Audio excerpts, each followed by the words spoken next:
Welcome to Reading the Green, a golf and fantasy sports show. My name is Mike with Kyle.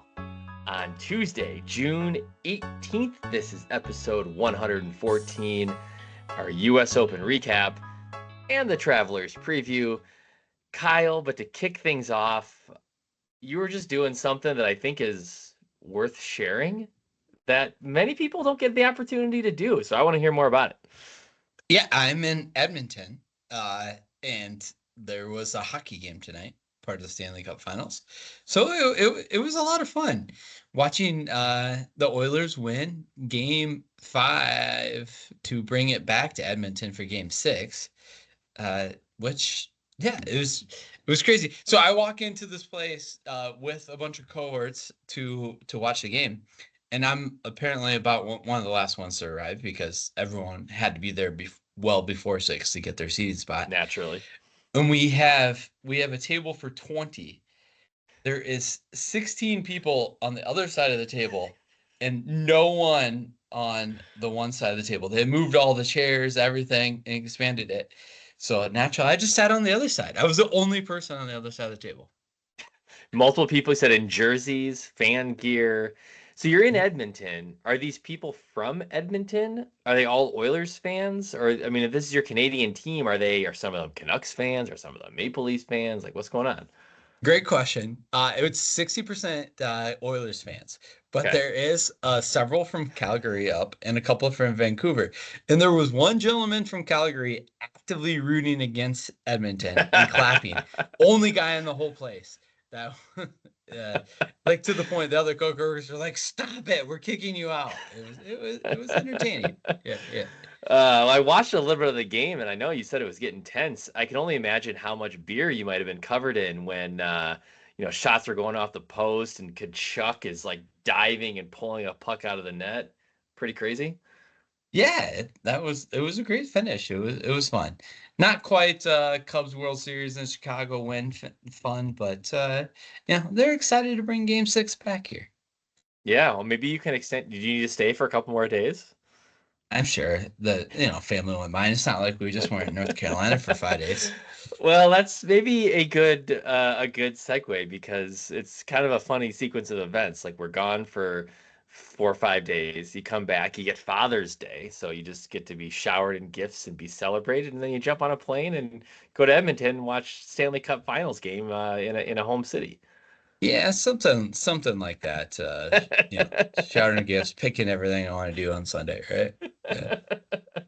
All right. Well, let's do this. Let's run through all the good stuff from last week. I know Jordan's not here, but he'll get caught up.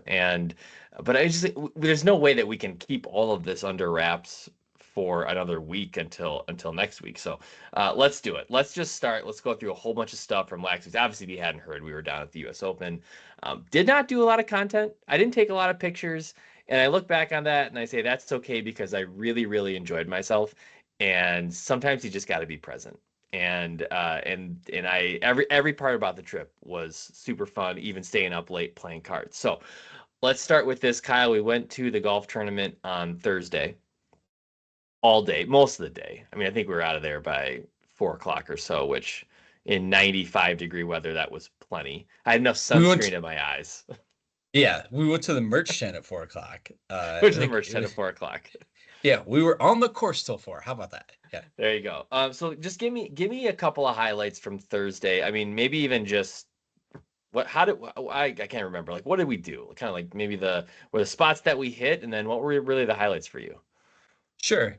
I think a couple of the funnest things. Actually, I really enjoyed being on 11 and 12 because even though you're kind of close to the fan zone, that was kind of tucked away back from the rest of the madness of the course. You guys saw Phil get a little crazy over there. Mm-hmm. Actually found his ball for him. It's kind of a little fun little story. Surprisingly.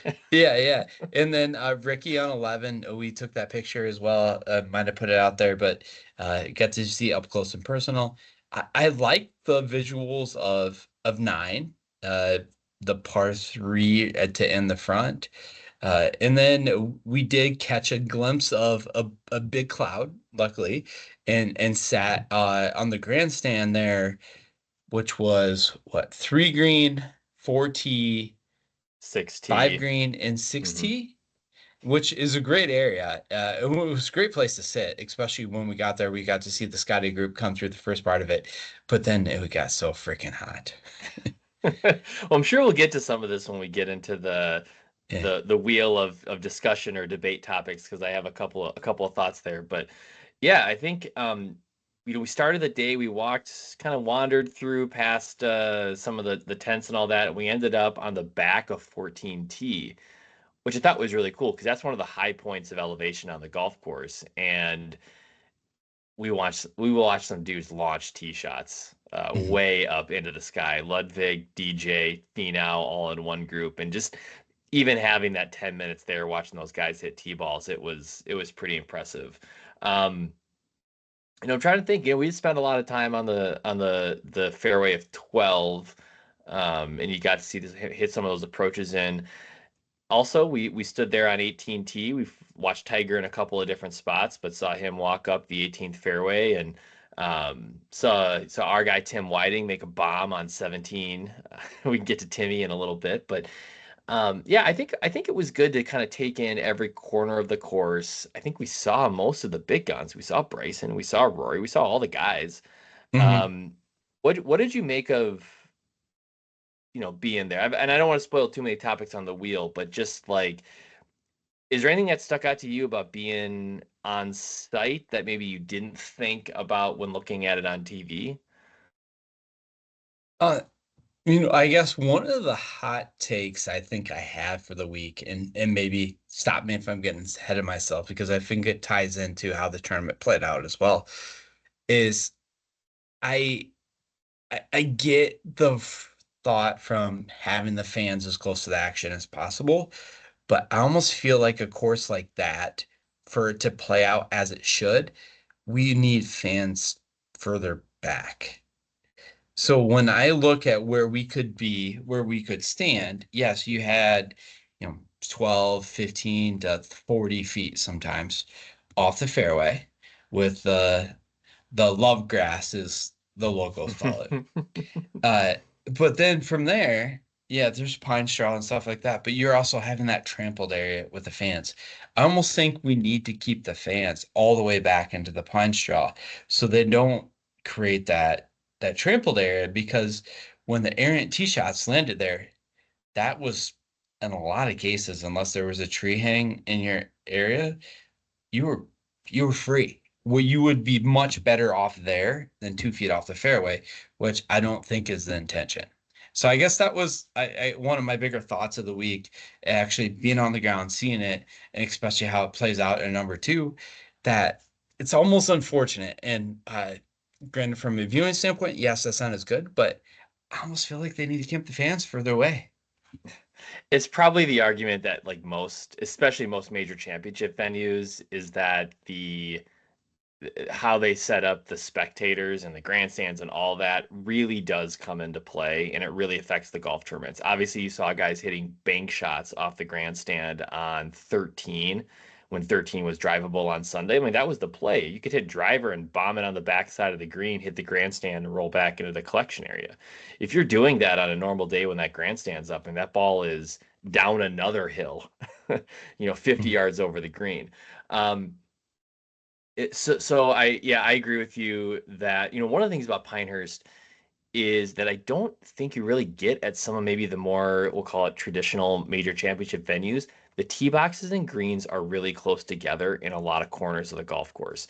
And I'm not sure exactly, I'm trying to think back to like before the golf course was really lengthened and where they got this length from. And there's a couple of spots where I know they put tees in where this point doesn't really it's not really impacting this point.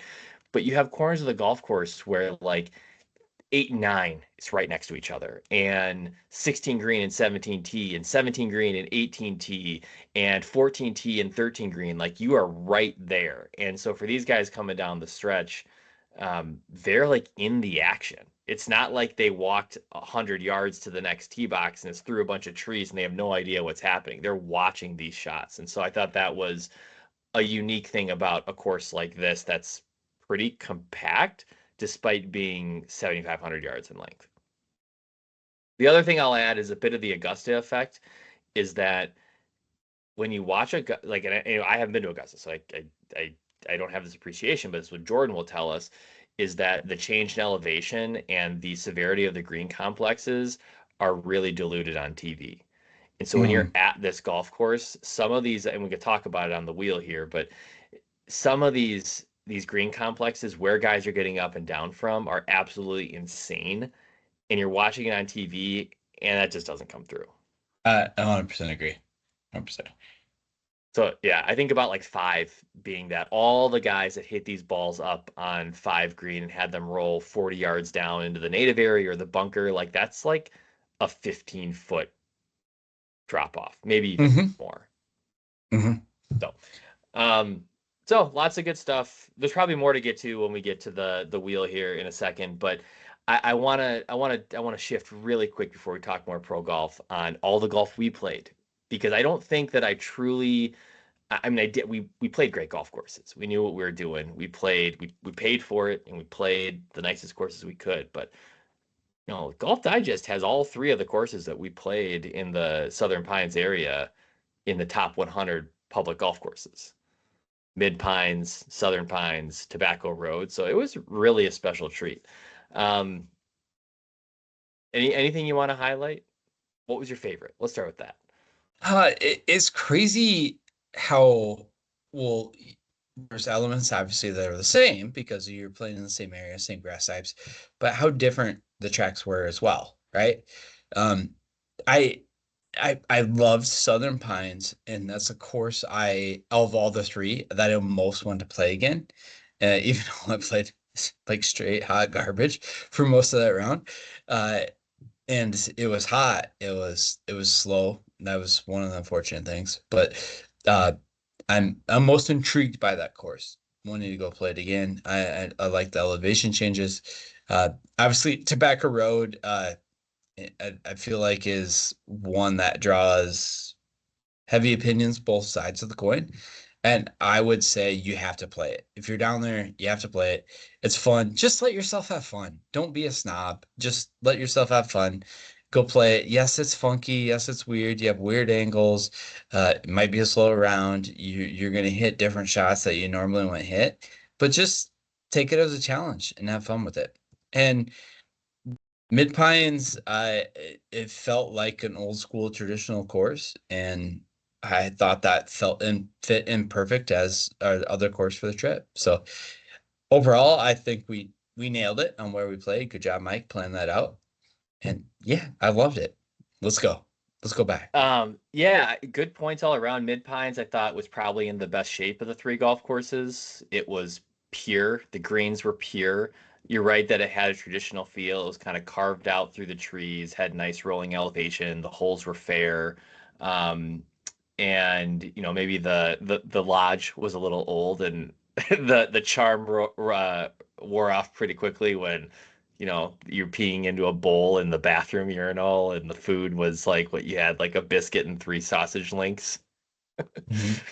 But yeah, I felt like that was probably the most refined of the golf courses. Southern Pines obviously is this kind of muni local spot that was restored in the last couple of years by Kyle Franz that also did Mid Pines, and it has now become this sort of beautiful sweeping vistas in this old school course with these beautiful sweeping vistas and a lot of variety in shots. And I really did enjoy that too. I thought that was probably the most scenic of the courses and a little bit surprising I just spent so much time in the area and haven't really played a golf course like that. And Tobacco Road, though I will describe it as wild. I love your point about just let yourself have fun. You cannot be a snob there. If you are a snob there, you should just don't even pay the $300 to play. It will be a waste of your time. It's wild. Every hole is a puzzle. And before we teed off, there was a dude making the turn, and he said to me, "Every hole is like opening a Christmas present." And I thought that That's was a awesome. really cool, Yeah. a really cool thing to say because I didn't really get it before we went off. and you stand on that first tee and you have like two 50-foot dunes that just kind of fall into this par five, and you hit your ball between them somewhere, and then hit your second shot into a blind green over more dunes, and you're like, all right, like you said, let's go. Like this is just going to be wild. Yeah, there's so many shots where you walk up to your ball and like, I might have hit that differently if I knew what I was doing. And the funny thing is, I played the best that day. Like that was my best round by far. Uh, and it's like, oh, yeah, I might have hit a different club there. But it's just fun. You just gotta let yourself have fun. Like, The best thing that course did was they made the tips 6,500 yards. And in doing so, you didn't really have to, you get your butt kicked because you got a lot of blind shots, you got crazy angles, you have greens that do really strange things, but you're not hitting 3 and 4 irons in every shot. Like I think three of the par threes, I was hitting a sand wedge or a gap wedge. And that's, I mean, that's a little short, but it's very playable for everybody because it doesn't beat you up with length. yep. Yeah, and the fun thing is, so we had a random there, right? As our Mm-hmm. fourth. We saw him hole 185-yard shot for eagle on number 10. There was just that was not it was pure. Like he deserved that, right? It was a very well struck shot. It was right where you should hit it and rolled in. But that guy, man, he had it. It was the first time we played the course, but there's two par threes. He almost rolled in a hole in one with hitting the crazy slopes. And not I on said purpose. I said to Jordan on the second hole, I mean the third hole. So after he plays this like slope 40 feet right to left, we honestly everyone thought the ball was going in the hole on the second hole or third hole. And I said to Jordan, I said, this guy was a 16 or 15.8 index. I said, not a chance I play this guy for money. He probably shot in the mid 90s or higher, but the action that he had in his golf swing was it really allowed him to hit good golf shots pretty often. He just had some big blowups. So he almost holes an ace on the third hole, almost makes another one on what, like the eighth hole, and we're like, this is insane. This guy almost made two hole in ones on the front nine, and he straight up dunks it. Not dunks it, Yeah, rolls it in from 185 on 10. yeah. And the two hole, when we're saying almost hole in ones, they were within inches. Like Yeah. we're not just saying like, oh, he left it a foot away. Like he rolled the Like ball. rolled behind the pin where we thought it was gonna drop and it disappeared for a second. It was, yeah, Yeah, just nuts. yeah, Nuts. Absolutely nuts. So tons of fun, tons of fun. Got to play with a couple of the RTG faithful throughout the weekend. And so that was just it was really great. The last thing I'll say is we played Prestonwood, where the SAS Championship on the Champions Tour is played in Cary, North Carolina, just outside of Raleigh. I really enjoyed that golf course too. I know it was through the houses, got some tight OB, couple of holes that were a little odd, but most of it was right in front of you. It was a great, like I think you said this, great get off the plane and go play golf. You weren't going to beat yourself up. It was very fair. And then we all had a heavy dose of welcome to Bermuda greens. Putting yeah. was a challenge. But hey, I rolled in 3 long putts. You I did. used up all my putts for the whole trip, You made some unfortunately, cash. on You made some Wednesday. Yeah. cash. Well, let me run through the RTG props. We tweeted this out constantly before the trip and then throughout the trip.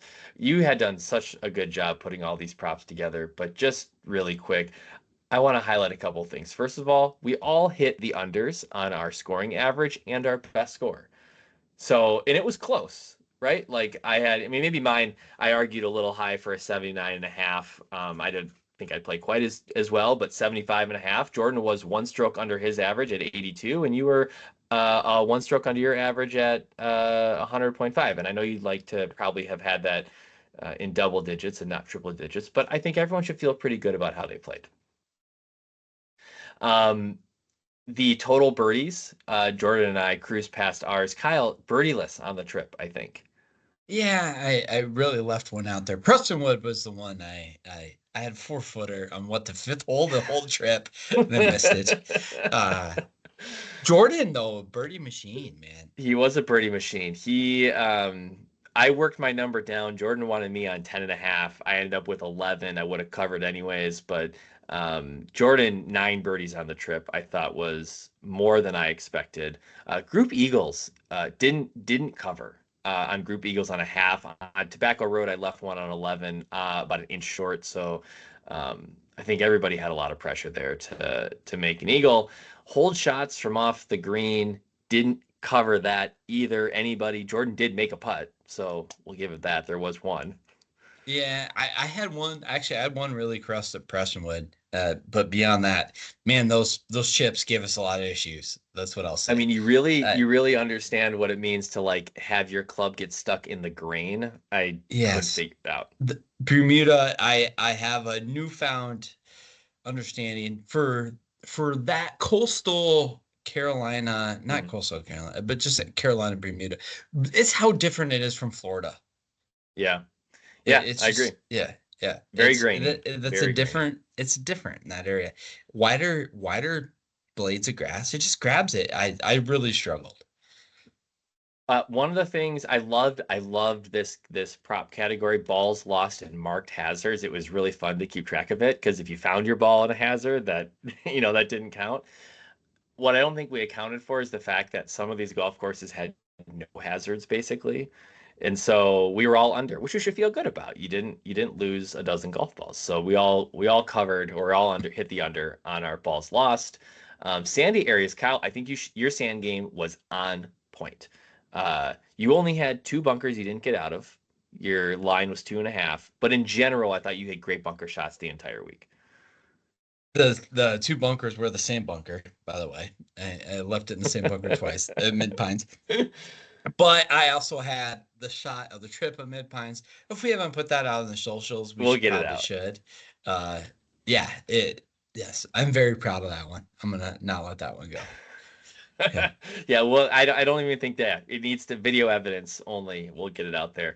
And lastly, the last line that we set, Preston Woods 17th hole in Island Green, 154 yards. We had 3 out of the 4 players in the group clear the water. You did not hit your plus 450 number. Are they dry? Thoughts, reactions. This one that sounded like was in your head. Yes, that I overcooked it in my head. My irons were very very poor for most part of the trip until the last round. Finally, I was working through some of the things still from the lesson. I feel like was leaving things open. Anyway, we get to 17. It's just in my head. I chunked it. I actually stopped short of the water, so I was not in the water. But then went to the drop area, proceeded to dunk one off of the wall, and then another one, and then put one in the bunker, and then hit a good bunker shot and made the putt. But anyway, yeah, it was the worst hole of the trip. It was a long day. There was a lot of buildup, and so hopefully folks didn't lose too much money on that one there. But all in all, thank you for putting that together. It was fun to keep track of it, and I think everyone played pretty well. Probably beat expectations, and so that always makes for a good golf trip too. So I was super excited to get to do that with you guys, and I look forward to. We're already talking about how do we kind of roll this into just a thing that we start doing. So good for RTG to get out and do this. Yeah, yeah, it was a great time. Thanks for having us. Thank you to our hosts as well. Hmm. We appreciate them putting us up for the week and putting up with us and our shenanigans. So thank you.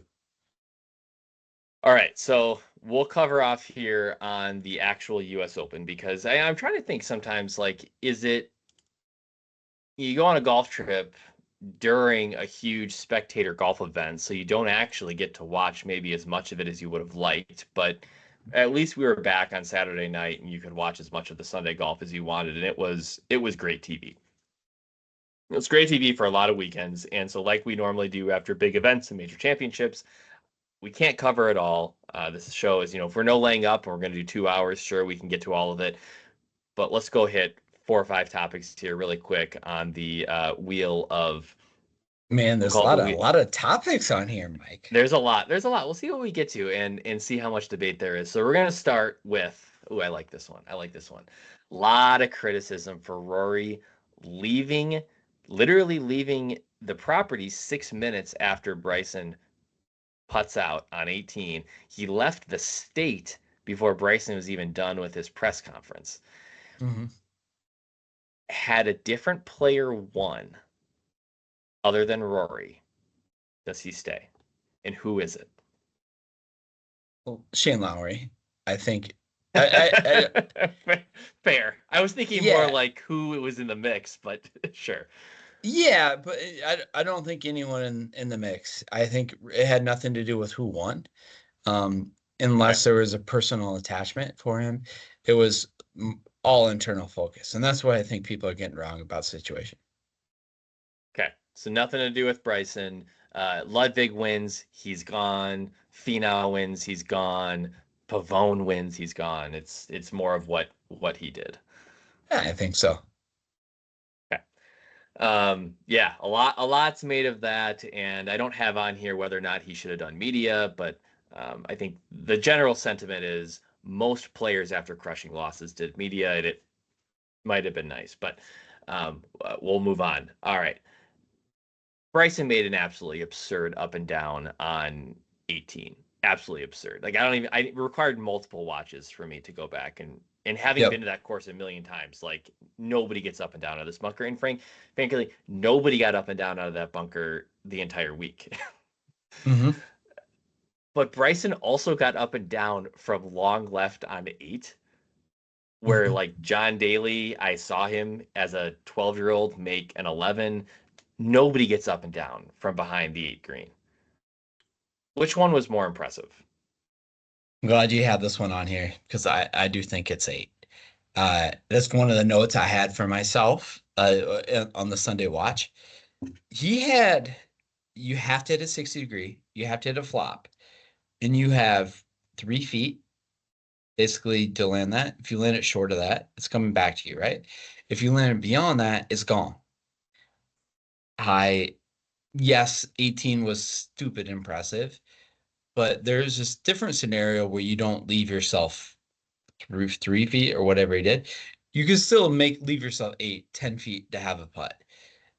That where he had to land his ball on 8 to leave the short putt he did.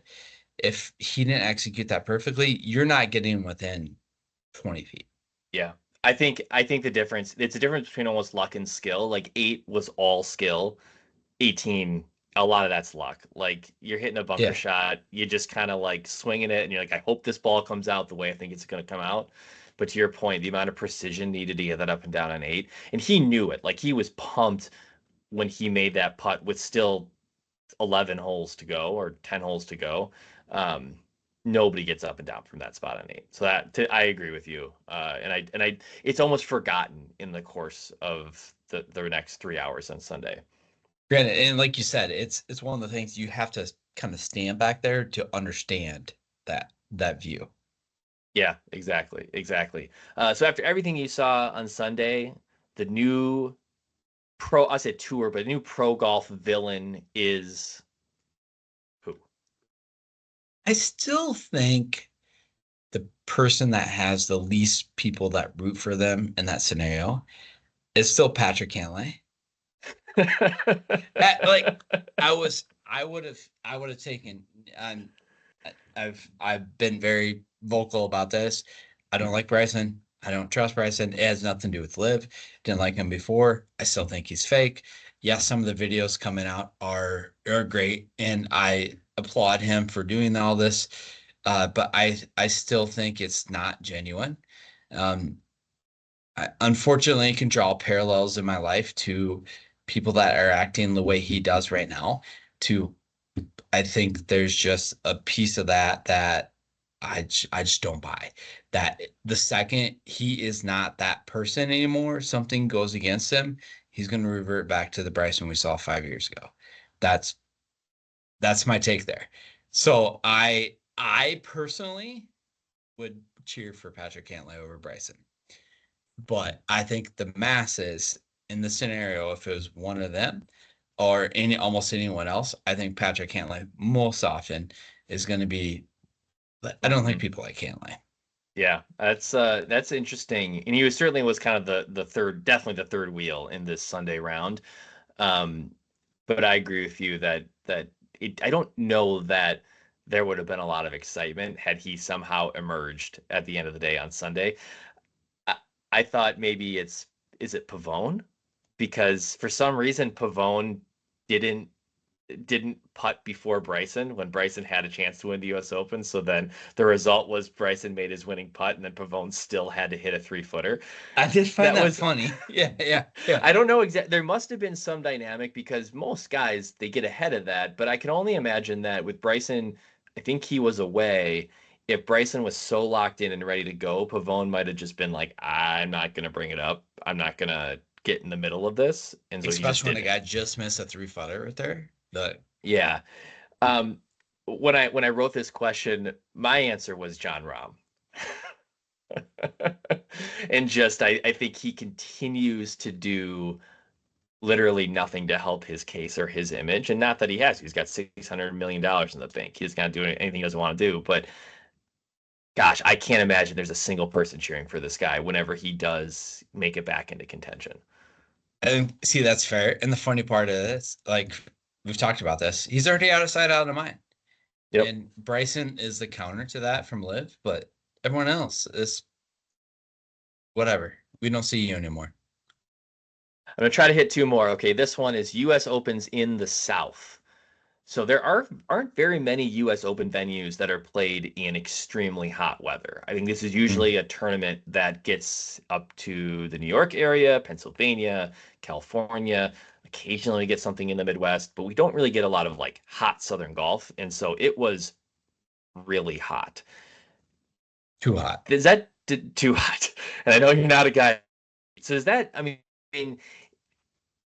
do you think this is about as much as we can stretch it? I mean, these guys are wearing pants. Like, what? Like, get these guys wearing shorts. And I know that's a bigger debate, but it was so hot out there. I like I like these conditions, firm, fast, dry. But this is a tournament that I think traditionally is still going to traditionally be in more mild climates.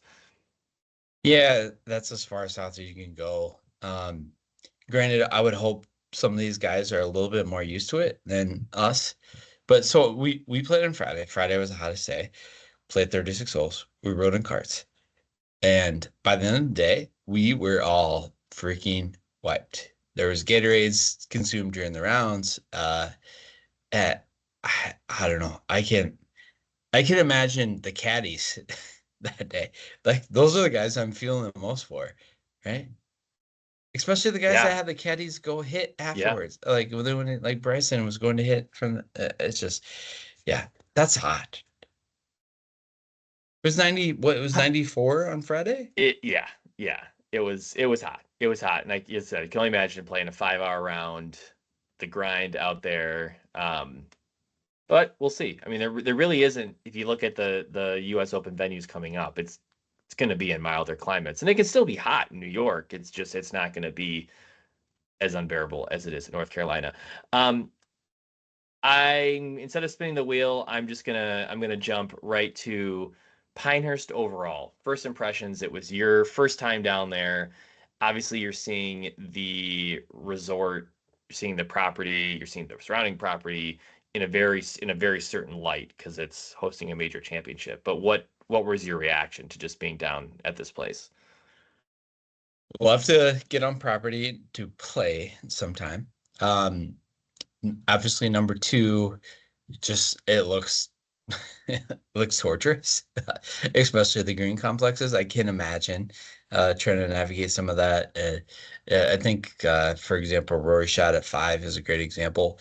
Uh, I don't think that was unfair. He knew what he was doing. He knew where he had to go, and that he didn't get to where he needed to go. But that just like as an amateur, like if I was 220 out and struck my 3 hybrid perfectly and did the same thing his ball did, that would be very disheartening. Like when he hit that shot. So yes, for those guys, I love to see it. I would like to play it someday, but I'm also ready just to get kicked in the pants if that's the case. And like you look at it in person and you just see those green complexes, you see the dryness and the tufts of love grass, stuff like that. That uh did it really play that penal for them relative to how I thought it would be. But man, that would destroy me. A couple of things to keep in mind about just the area down there. First of all, Pinehurst has now 10 courses, working on 11.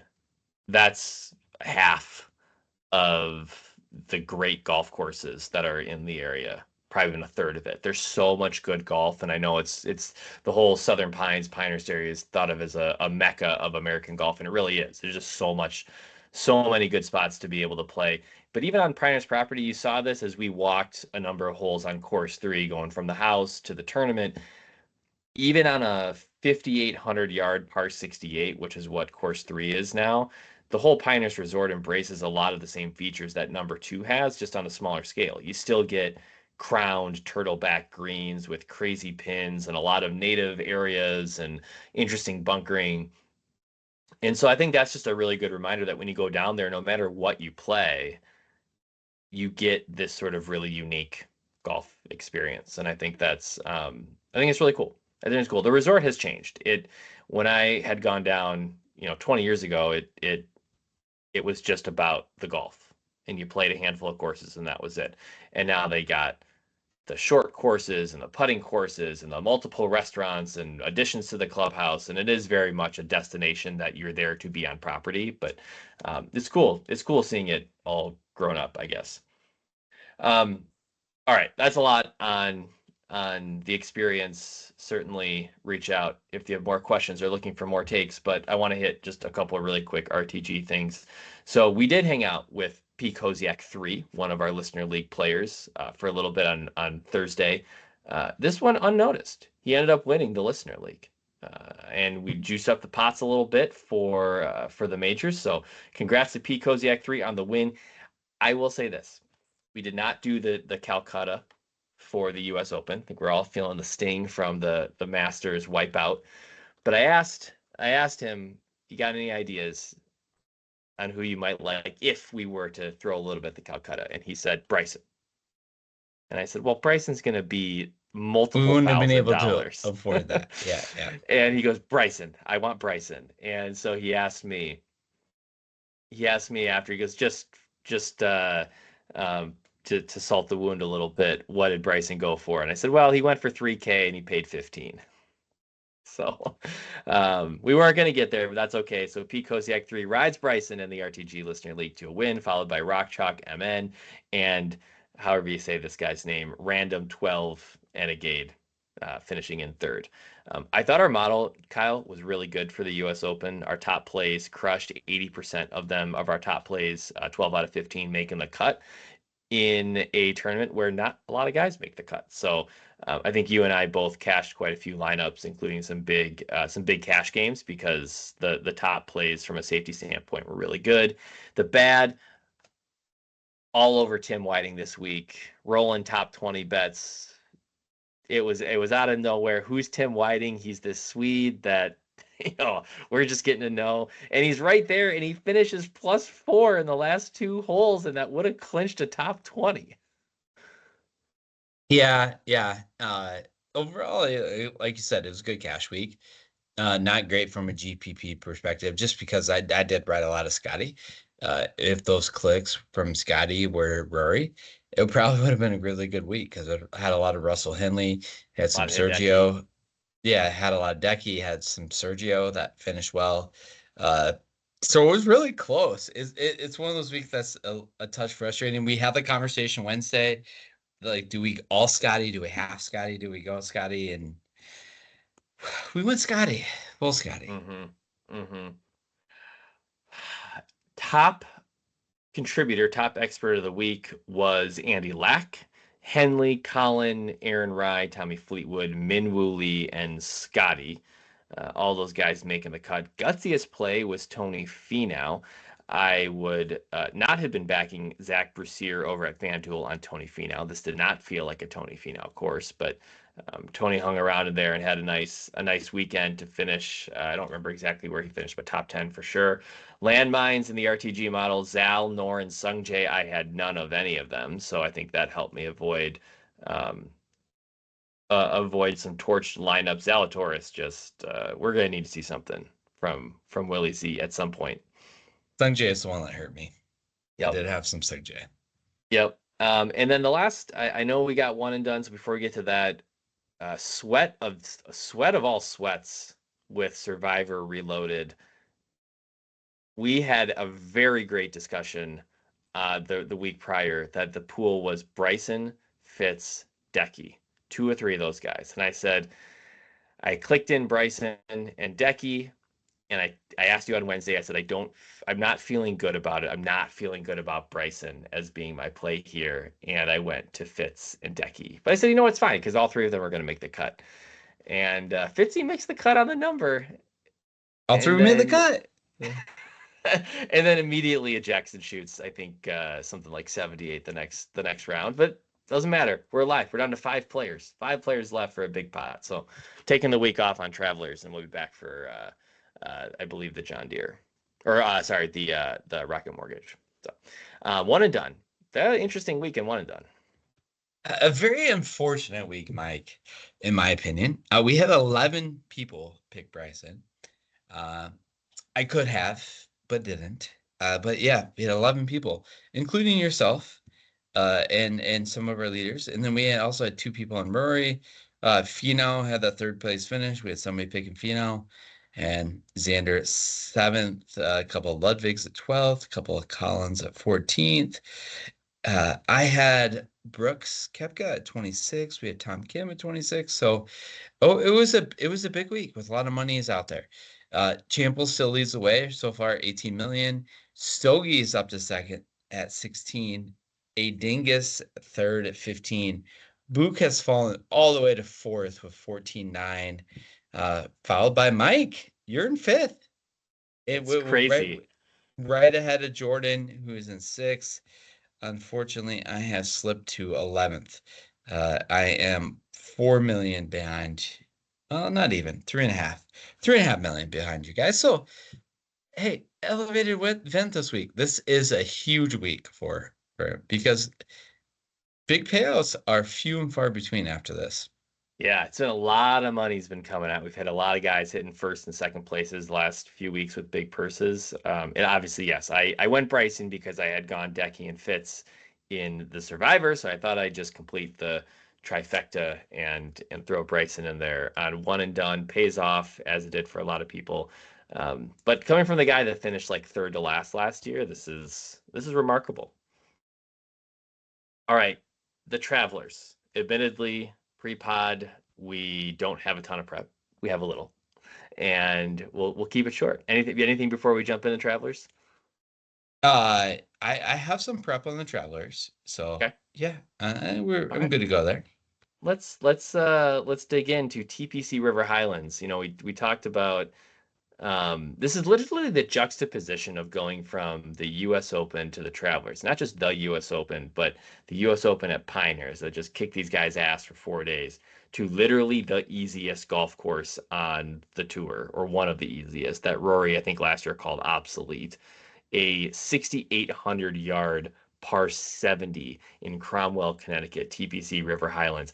Guys have absolutely torched this field for years. I mean, Jim Furyk has a 58 on this golf course during his prime time. So this has always been a place where guys go out to score. And now we get it in a 71 person no cut signature event. So we're going to get a lot of the tour talent, everybody playing 4 days. I think we're going to see a ton of deep scores. I got to imagine, you know, Keegan was, I think, minus 23 last year. I got to imagine we're seeing something like that or better this year. And I know they made a couple adjustments to the golf course, but what do you got for us, Kyle? Yeah, I think that's the thing, though. I don't think people are talking enough about the adjustments they've made to the course. It's still short. They did not lengthen it, which is interesting. Maybe they couldn't do it, but it still plays 6,852 yards. But they added additional features to make golfers question their decisions off the tee. And it was is the exact quote. So yes, in the past it's been short. It's a wedge fest, high greens and regulations percentage. You cited the 23 under last year, but I think we could be more like 17, 19 this year. Okay. We'll see with some of the changes. They've narrowed a lot of fairways. They're bringing the rough up. They added some additional mounding. So it is kind of that Pete Dye concept where so they are trying to put mounding on the other side of the get away from bailout areas, which you could, avoid. They changed the angling on a couple holes, especially number 9, to reduce the ability to cut the corner. They've made some green shorter, and they added a forced layup on the really reachable par 5. So they added some like tall fescue as as a forced layup in the fairway, which from an architectural standpoint I don't love, but if it makes it more of a better viewing experience, I guess we'll give it a shot. But so it's been shorter hitters have been great here in the past. But I almost think what they've done is going to even increase the emphasis on accuracy, especially off the tee. Um, what I'm looking at from a comp standpoint is like Harbortown and TPC Deer Run. Well, and I think that focus on accuracy, which this is according to Rick Rungood, the 12th most correlated to success golf course for driving accuracy percentage, which I think you get a lot with the Pete Dye golf courses. Um, I think that is definitely bringing a handful of guys to the top of our model that you typically may not see in a signature event when you have all the big guns available. So, Kyle, you asked if I would do the honors this week on the top few spots on the RTG model as we stand on Tuesday of Travelers Week. We have a few less experts in here than normal, and I can only guess that's from some U.S. Open hangover. So hopefully we get a couple of guys trickling in on Wednesday content drops. But as it stands, Patrick Cantlay at top, I think, and with Rory being out, Scotty clearly looking a little off. I think some folks are looking back to Cantlay and his riding some good form here.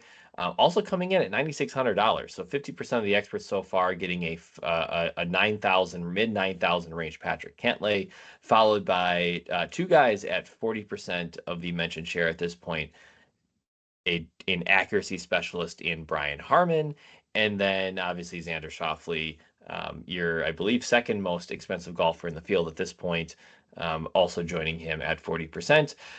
And then we get again a handful of guys at 30%. I'll run through all of these, but you're going to see some accuracy, some putting, and then some overall elite ball striking. Bezadenhout, McCarthy, Hideki. Hideki's obviously been playing great, and I will need to do a little bit of follow up here on his history at TBC River Highlands, followed by Poston, Ludwig, and Scotty. So a really, like you said, a good mix of players, some guys that I wasn't expecting to see come up here in both Denny and Brian Harmon. Brian Harmon obviously having a second place finish last year to Keegan. So a lot of different ways to the top, I think, for these guys. Yeah, I think you're seeing some of the concept of throw a wedge and make a putt that we've seen here in the past with Seabass, Denny, JT Poston. They've had success from those groups, but I'm all in on Scotty Scheffler this week. Yes, he's 12.5, so we're getting him a little bit of discount. I think people are going to be off him to an extent after last week. So if I can get under 20% ownership on a Scotty, he was Scotty of old from putting last week. Everything else was there, and the course played out last week much more of bomber lean than we expected. I expected it was not as penal as I expected to miss the fairway. So we want Scotty on those courses that you need to be accurate and distance can help. And this is the place to do that. And I still think we're just going to get people off him.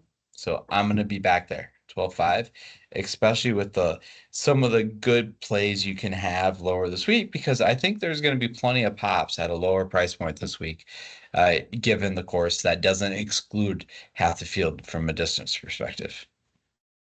It's interesting if you look back at some of the past winners and runners up in the tops of the leaderboard for TPC River Highlands. You have this mix of studs.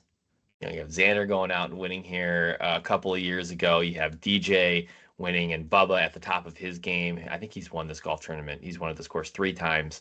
And then you have it mixed into that. You got some journeyman. I think this goes back to the point that like there's a number of ways to the top, and you can either kind of accuracy and wedge your way to birdies, or you can just overpower the golf course. And so you have guys that have played well here, like Zach Blair and Kramer Hickok and Kevin Streelman. It's like I want to go find my Kevin Streelman this week and figure out somebody that just plays well. Ches Reeves, another guy that I don't. He's not in the field this week, being a signature event.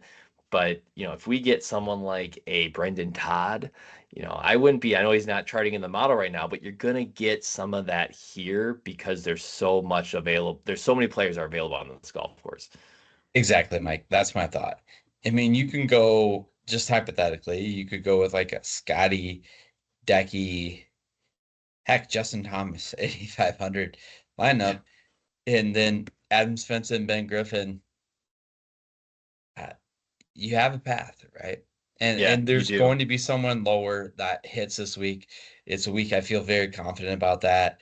Uh, and it's just to speak to the like you go back to the cut and the conversation we had and why we didn't jump in. We were very concerned about at the US Open that there wouldn't be a cheapie that could finish top six. Yes, Matthew Pavon ended up getting there, but the rest of the top 10, there's no Yeah, cheapies. yeah, Yeah, yeah. so No, it's a that great, it's a but great this is point. the Yeah. week opposite of that. There is going to be, I'm willing to bet there's going to be a cheapie up there. So that's why again another reason why if you can go, you can even load up and say you want to go Scotty Xander, you want to go Scotty Ludwig. You can double up on two 10K plus guys and just kind of maybe go shotgun the bottom of the board a little bit because I think you get enough permutations in there, you're gonna find the right one. Like it. Anything else? Anyone else sticking out to you? Um, Anyone else sticking out to you for River Highlands? Just to highlight some, we talked about Brian Harmon, his great course fit and great course history here. JTP is popping on the model. I always like my boy JTP when he comes up there, especially with the TPC Deer Run comp. Can you really get high with that putter, throw some darts? Uh, is your boy Tommy Tables out in the field this week, Mike? It He feels like it would be a great fit. he is in the field. He is in the field. He's not charting high enough for this yet, with only one mention coming from Zach Brasier, who's been on a nice run over at FanDuel. Um, I actually think this might be a tables week. 7,000 for Tom Mm. Hoagie. I think that's a great price point for him. I was just trying to check a couple of things live here, but I'll work backwards. We'll start with Tom. Tom missed the cut at the U.S. Open, but prior to that, he had a nice run over the previous 6 event, doing things the Tom way, gaining off the tee, gaining on approach. Really comes down to whether he's going to find it on the greens. But if I go back to his form at River Highlands, hasn't really done much. 60, 66, 37th, a few missed cuts. He actually really hasn't hit the ball well on this golf course. So I don't know that it really makes a ton of sense, but I love the price point for Tom Hogan. If you got to fill it up on a golf course, you can do that. The other thing I just wanted to check out really quick too here on JTP is sort of where the JTP love was coming. He did have an okay week last week at the U.S. Open. He finished T32nd, made the cut. A couple of other top 25s leading up to that. But again, kind of middling form here at Travelers. Actually, Kyle, he has a second place. Did you know that? He finished second here in 2022, back when Right before Xander he won. won, right before he won the John Deere Open. Yeah, and that was the year that Sahith what do you make double out of the bunker on 18 when he needed to make par to win and ends up losing to Xander inexplicably. JTP has played in this event 6 other times and hasn't made a cut. So if he does well this week, and we need to go full send next week at the John Deere Open. So the other one I was going to highlight, Mike, I think a sneaky play this week could be Sung Jae. He's 7,900. He had played some great golf, burned some people last week. I'm back in on Sung Jae this week. I think it's a better course fit for him. He got me last week. But as I said, I think I missed some stuff on the course from what we expected that to be. Fair enough. Well, unfortunately, I did not get to name game before this show, so we're gonna have to hold on that for the offline version again. But any chance that you got a betting line on TPC River Highlands? There's been no bets placed yet. Unfortunately, in Edmonton, I think betting is legal, but it's not through my normal means, and I wasn't going to create a normal account or a new account to do it up here. But my advice for the week would be let's go down board a little bit. That's where I would be looking. I am going to be in Iowa Thursday evening after the first round, so I'm going to be looking for some live fires. But I would look at some of the names we've thrown out down board. I think this is a week we could have a long shot. Maybe Scotty can't finish top 5 situation, but somebody sneak up there and you can finally cash a 35, 40, 50 to 1 because we haven't done that much this year. I have a winning ticket on Bryson at 20 to 1. And that felt pretty good. That felt pretty good. Somebody was too busy driving. Somebody was too busy driving to place that bet. It cleaned up a lot of my what Thursday we said every time Scotty makes a bogey, we're gonna bet him top 5. It cleaned up a lot of that. We got a little crazy with that. Team, we lost some funds on Scotty's top 5s. Yeah, we did. The last thing I was just gonna finish with, so while I was waiting for the hockey game to finish, I actually found myself watching a Greatest Rounds episode on Golf Channel, Golf's Greatest Rounds, and they had the 2017 Royal Birkdale Jordan Spieth British Open win.